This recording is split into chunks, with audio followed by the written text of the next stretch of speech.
Bruchim Habayim, welcome. Shalom. It's wonderful to communicate with you through this wonderful medium. I was in Chicago a few weeks ago and I was leading a workshop on day school sustainability, as you might expect. And on the word sustainability was what I was focusing on. And I asked the group of heads of school and volunteer board leaders, what does sustainability mean to them? What are the components of a financially sustainable school? And I got a lot of very good answers. A lot of answers that you and I would expect to appear, answers that have to do with how much money is being raised and what the activity of the board is, and a whole range of things that are very closely associated with sustainability. But the group that was assembled came up with a number of answers that were surprises.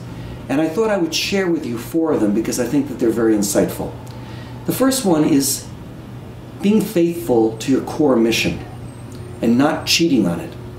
The person who said this talked about the need to focus on your identity and your core identity as a school, and to make sure that there's consistent messaging that goes out and that there is not a waffling about what you're about the purpose of your day school. Second is the existence of competition within your community. The bar in each community varies from community to community. People need to be influenced by their surroundings. And I think that it can be a very good thing for day school to have competition in its midst and to be able to look at ways in which it can sharpen its blade even more. Third is the area of academic performance. And this divides into 2 areas. One has to do with how is a day school performing now? What kind of teaching is going on? What kind of curriculum? What kind of engagement of students? And then there's looking to the future as to how do these students fare outside in the wide world? What colleges do they get into? What kind of careers do they have? And staying in touch with alums can help tell that story of the academic success of day school graduates down the road. And fourthly, and not the least of important, is the vision of excellence.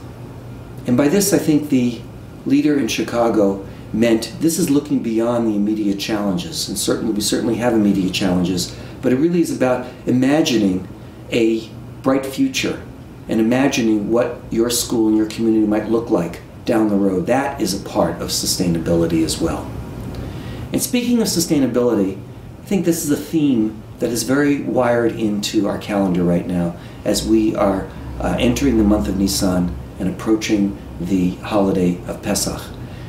Certainly the sustainability of nature is focused on, given that this is a spring holiday, but also we focus on the sustainability of our people and our endurance over time.